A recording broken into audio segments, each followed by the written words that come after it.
Hello बच्चों, चलिए प्रश्न को देखते हैं। प्रश्न दिया है, नाइट्रोजनी वर्ज्य पदार्थ को मुख्यतः किस रूप में उत्सर्जित किया जाता है? विकल्प हमारे पास दिया गया है। पेट्रोल में यूरिया तथा वयस्क मेंढक में यूरिक अम्ल के रूप में, वयस्क मेंढक में यूरिया तथा टेटपोल में अमोनिया के रूप में, वयस्क मेंढक तथा टेटपोल दोनों में यूरिया के रूप में, टेटपोल में यूरिया तथा वयस्क मेंढक में अमोनिया के रूप में। तो इस प्रश्न की मुख्य अवधारणा को समझते हैं। मुख्य अवधारणा मुख्य अवधारणा जो है, यह उत्सर्जी पदार्थ से संबंधित है।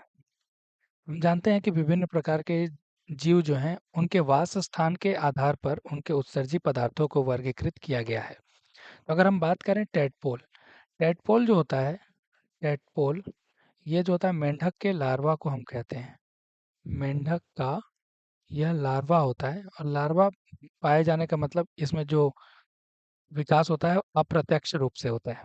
अगर हम बात करें उत्सर्जी पदार्थों के आधार पर, तो टेटपोल में यूरिया, तो ये गलत उत्तर हो जाएगा, क्योंकि हम जानते हैं जो टेटपोल जो होता है यह जलीय वातावरण में, यानी जो मेंढक का लार्वा होता है जलीय वातावरण में होता है, और वहां पर जो होता है वह अमोनिया होती है।